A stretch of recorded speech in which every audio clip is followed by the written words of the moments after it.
নমস্কার আমার প্রিয় ছাত্রছাত্রীরা, তোমরা সকলে কেমন আছো? আশা করছি তোমরা সকলে ভালো আছো। আজকে ক্লাস 10-এর ত্রিকোণমিতির একটা অঙ্ক করব। কি দেওয়া আছে অঙ্কটা? থিটা সূক্ষ্মকোণ হলে 3 + 2 cot theta minus cot square theta রাশিমালাটির সর্বোচ্চ মান কত হবে? ত্রিকোণমিতির অঙ্ক করতে গেলে প্রথমে আগে কোণটাকে দেখে নিতে হয়। দেখো কোণটা কি বলা আছে? সূক্ষ্মকোণ। তাহলে সূক্ষ্মকোণ হলে কি হবে? থিটার মান কিন্তু 0 ডিগ্রি থেকে বড় হবে এবং 90 ডিগ্রি থেকে ছোট হবে। ক্লাস 10-এর সিলেবাসে কিন্তু থিটা সর্বদা সূক্ষ্মকোণই হয়। এবার এই যে অংশটা আছে, এই রাশিটা, এইটার আমরা সর্বোচ্চ মান বের করব। এটা করার সময় আমরা কিন্তু বীজগাণিতিক একটা সূত্র ব্যবহার করব। সেই সূত্রটা তোমরা নোট করে নাও।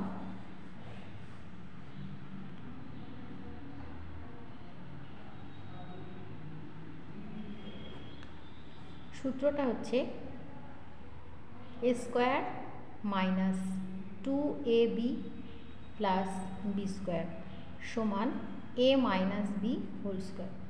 খুবই পরিচিত এবং খুব সহজ একটা সূত্র। এই সূত্রটা আমরা প্রয়োগ করব। এবার চলো অঙ্কটা শুরু করি। আমার দেওয়া আছে কত? 3 + 2 cot theta minus cot square theta. যেহেতু আমি এখানে স্কোয়ার ব্যবহার করব, দেখো এখানেও স্কোয়ার আছে, এখানে 2ab ছিল, এখানে 2 আছে, কিন্তু আমার a স্কোয়ারটা নেই, পূর্ণবর্গ সংখ্যা নেই। সেই কারণে আমি 3 যেহেতু পূর্ণবর্গ নয়, 3কে আমি এভাবে লিখব 4 বিয়োগ 1। 4ও পূর্ণবর্গ সংখ্যা, 1ও পূর্ণবর্গ সংখ্যা, plus 2 cot theta minus cot square theta. এবার কি আছে? 4টাকে লিখলাম, পরের যে 3টা অংশ আছে এখান থেকে মাইনাস কমন নিয়ে কি পড়ে থাকবে? 1 থাকবে। এই প্লাসটা মাইনাস হয়ে যাবে, যেহেতু মাইনাস কমন নিয়েছি।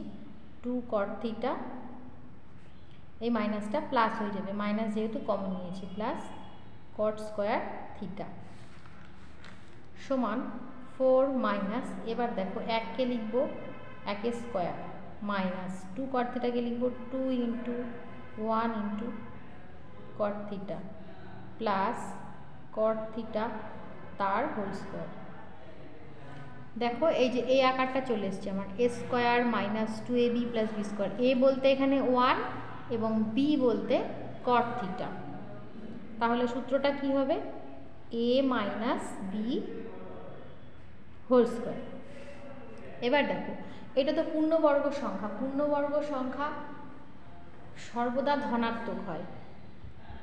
তো লিখব যেহেতু 1 minus cot theta whole square একটি পূর্ণবর্গ সংখ্যা, সুতরাং আমরা পাচ্ছি 1 minus cot theta whole square সর্বদা ধনাত্মক, অর্থাৎ গ্রেটার অর ইকুয়াল 0। এবার দেখো এর আগে কি আছে? মাইনাস আছে, তাহলে আমি দুদিকে মাইনাস দিয়ে গুণ করে দেবো। মাইনাস দিয়ে গুণ করলে কি হবে? এই চিহ্নটা কিন্তু পরিবর্তন হবে, লেস অর ইকুয়াল হবে। যেমন ধরো একটা ছোট্ট উদাহরণ দিই, 2 0 থেকে বড় আমরা জানি, কিন্তু -2 যখন করছি আমরা চিহ্ন পরিবর্তন করছি, তখন কিন্তু এই গ্রেটার দ্যানটা লেস দ্যান হয়ে যাচ্ছে। -2 কিন্তু 0 থেকে ছোট। ঠিক সেই রকমই এটা 0 থেকে বড় অথবা ছোট, যখন আমি মাইনাস চিহ্নটা ব্যবহার করব, তখন এই যে চিহ্নটা এটা পরিবর্তন হয়ে যাবে, লেস অর ইকুয়াল 0 হবে। এবার দেখো কত আছে? এখানে 4 আছে, তাহলে আমি দুদিকে 4 যোগ করে দিচ্ছি। তাহলে উভয় দিকে 4 যোগ করে পাই, তাহলে কি হবে? -1 মাইনাস cot থিটা তার whole square plus 4 less or equal 0 plus 4। ধনাত্মক সংখ্যা দুদিকে আমি যোগ করে দিলাম। তাহলে আমি কি পেলাম? এটা সাজিয়ে লিখব 4 মাইনাস 1 মাইনাস cot থিটা তার whole square less or equal 4। এবার এই অংশটা কোথা থেকে পেয়েছিলাম? 4 - 1 - cot থিটা হোল স্কোয়ার। দেখো এই অংশটা কিন্তু এই জায়গাটা এখান থেকে পেয়েছিলাম, অর্থাৎ 3 + 2 cot theta minus cot square theta, এটা পাচ্ছি আমি <= 4। তাহলে এই যে রাশিটা বলেছিল এর মান কিন্তু সর্বোচ্চ মানটা 4, এর মান 4-এর থেকে ছোট অথবা 4-এর সমান, তাহলে সর্বোচ্চ মানটা কত দাঁড়াচ্ছে 4। তাহলে আমরা অ্যান্সারটা লিখব 3 + 2 cot theta minus cot square theta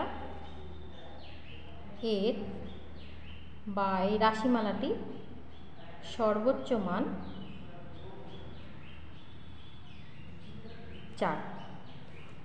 দেখো কত সহজেই কিন্তু অঙ্কটা হয়ে গেল। তোমরা কিন্তু অবশ্যই এটা দেখার পরে প্র্যাকটিস করবে, তাহলে সহজ মনে হবে। কারণ এই অংশটা অনেকের ক্ষেত্রে অনেকটা কঠিন মনে হয়, গ্রেটার দ্যান লেস দ্যান এই ব্যাপারটা। তো এটা বারবার কিন্তু প্র্যাকটিস করতে হবে, প্র্যাকটিস করতে করতে দেখবে এটা অনেক সহজ হয়ে এসছে। তো কেমন লাগলো ক্লাসটি অবশ্যই কিন্তু কমেন্ট করে জানিও। যদি ভালো লেগে থাকে অবশ্যই লাইক শেয়ার করতে ভুলো না। খুব ভালো থেকো, সুস্থ থেকো। পরের ক্লাসে আবার নতুন কোনো অঙ্ক নিয়ে হাজির হব। ধন্যবাদ।